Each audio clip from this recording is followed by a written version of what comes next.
nama saya Lisa Aprilianti dengan NIM 19622010111. Saya merupakan mahasiswi Institut Teknologi dan Bisnis Ahmad Dahlan Jakarta, Fakultas Ekonomi dan Bisnis, Program Studi Akuntansi, kelas reguler Padi Ciputat semester 6. Pada kesempatan kali ini, saya akan membahas mengenai penerapan Good Corporate Governance terhadap PT Bank Sentral Asia. Apakah sudah dikelola dengan baik atau tidak? Mari kita simak videonya berikut ini. Good Corporate Governance BCA atau Bank Sentral Asia.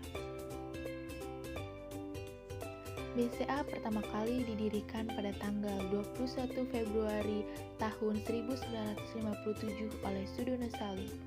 Pada tahun 1997, BCA terkena dampak krisis moneter yang mengakibatkan ketidakstabilan pada perusahaan ini. Namun, BCA mampu memperlihatkan kualitasnya sehingga dapat bertahan hingga saat ini.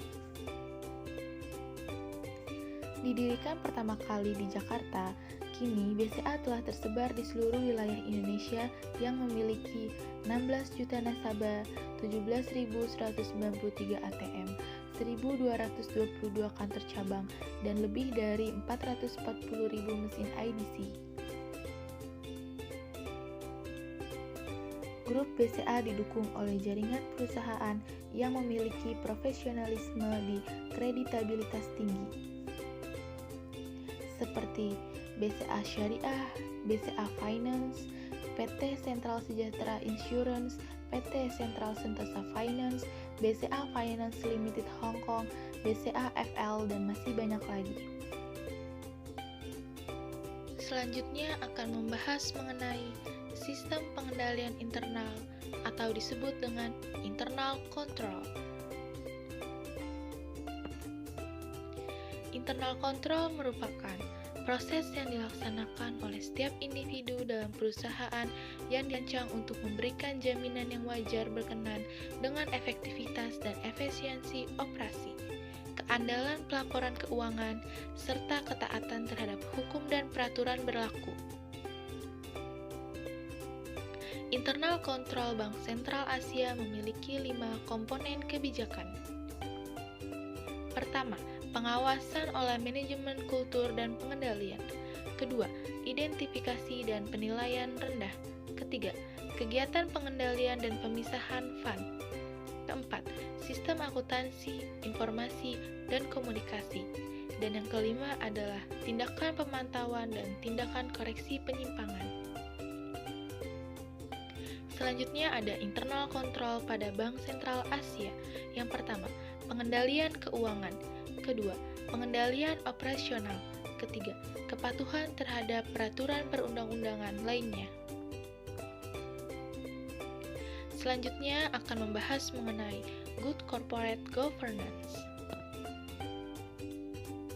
Good Corporate Governance merupakan prinsip-prinsip yang ditetapkan oleh perusahaan untuk memaksimalkan nilai perusahaan, meningkatkan kinerja dan kontribusi perusahaan, serta menjaga keberlanjutan perusahaan secara jangka panjang.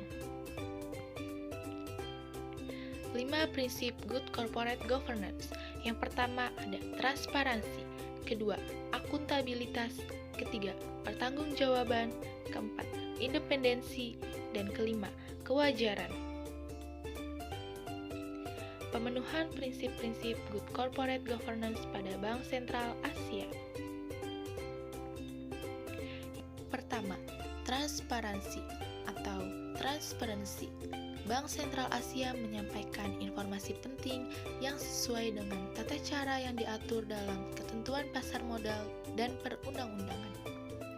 Dalam rangka prinsip transparansi, Bank Sentral Asia menginformasikan laporan pelaksanaan tata kelola perusahaan yang baik di Bank Sentral Asia dan menyampaikan informasi tersebut secara jelas, tepat waktu, dan mudah diakses oleh para stakeholder melalui situs web Bank Sentral Asia. Kedua, akuntabilitas atau accountability. Bank Sentral Asia menetapkan tanggung jawab yang jelas dari masing-masing organ organisasi yang sebanding dengan visi, misi, sasaran strategi, serta anggota direksi dan dewan komisaris memiliki tugas dan tanggung jawab yang jelas.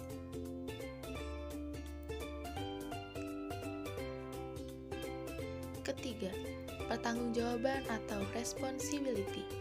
Bank Sentral Asia selalu berpedoman pada prinsip kehati-hatian atau prudential banking practice dalam melaksanakan kegiatan operasional usahanya, dan Bank Sentral Asia juga bertindak sebagai good corporate citizen. Keempat, independensi. Bank Sentral Asia bertindak secara profesional, tidak mendapat tekanan atau intervensi dari pihak manapun, dan objektif dalam setiap pengambilan keputusan. Dan Bank Sentral Asia senantiasa menghindari benturan kepentingan atau conflict of interest. Dan yang terakhir, kewajaran atau fairness. Bank Sentral Asia selalu memperhatikan kepentingan seluruh stakeholders berdasarkan asas kewajaran dan kesetaraan. Seluruh stakeholders mempunyai akses terhadap informasi sesuai dengan prinsip keterbukaan. Selain itu, Bank Sentral Asia memberikan kesempatan kepada seluruh pemegang saham dalam rapat umum pemegang saham dalam hal menyampaikan pendapat. Demikian presentasi dari saya.